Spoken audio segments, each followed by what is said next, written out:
შემდეგი ისევ უპაწუწკესი ამანათი, ყუთების მტერი ვარ იმენა. ნახოთ აბა ეს რა არის? ეს არის აი ეს. მე მგონი მობილური ტელეფონი ამოვიდა ხალხო. თავის кейსში ამოვიდა და არის აი ეს. აქ რაღაც ის აქვს, სკანერია მე მგონი. აქ ლაზერი აქვს, რაღაცა ზომა.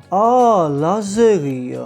ზომავს რამდენი მეტრი? აი ნახე, აქედან აქამდე, ხელამდე რამდენი მეტრია. რამდენი მეტრია მაგას აჩვენებს. ანუ ზომავს. იმიტომ ისიც აქვს, ნახე შენ წყალი როგორი შეხედეთ აქ. აი ეგ. სამშენებლო სამუშაოებში გამოიყენებენ ამას უეჭველი. 36 სანტიმეტრი ხა აქედან აქამდე 36 სანტიმეტრი იქნება. ძალიან პროფესიული რაღაცაა და ძალიან საჭირო სავარაუდოდ. არ ვიცი, ვინც მშენებელია, ანუ არ ვიცი, შენებას თავი გავანებოთ, ის გავს რაღაცებით დაკავებულია, კაი რაღაც უნდა იყოს წესით. მოდი შევამოწმებ ეხლავე გაღის და ეხავე ვნახავ, ეხავე გეტყვით, რა არის ვერ გეტყვის, გაღის ეხავე ვნახავ. აი eBay-ზე იყიდება და eBay-ზე ღირს $22. $22 ეს eBay-ზე. ლაზერია, ხო? დისტანციური ლაზერია, რომელიც მეტრებს და სანტიმეტრებს და იმას ზომავს რა. საიდანაც უნდა წავა ის ლაზერი.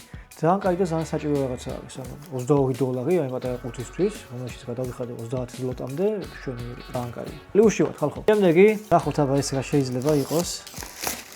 ეს არის სამოგზაურო დინამიკი, Bluetooth დინამიკი. აწერია კიდევაც, აი. ამასაც თავისი აპლიკაცია და რაღაცეები აქვს. და სამოგზაურო რატომ არის, ეხლა ვნახავთ, რაიმე განსხვავებული ნიშანი თუ აქვს. საკმაოდ მასიურია და საკმაოდ კაია. აი ვიდი აქ. ძალიან კაი რაღაცაა. ამასაც ვნახავ ეხლა რა ღირს. პოლონურ საიტზე ღირს 110 ზლოტი. პოლონეთში ვინც ხარ და პოლონეთთან ვისმოყუროთ რომ მიხვდეთ, 110 ზლოტი ღირს და eBay-ზე ღირს 29, ეს არ ვიცი, ეგროს ნიშანია თუ რა ჯანდაბაა. 29 ფუტ სტერლინგი რომელიც ეგროსი ცოტათი მეტია. ყუთები ამანათში რაც მიმეცი, მარტო აი ამან ამოიღო თანხა.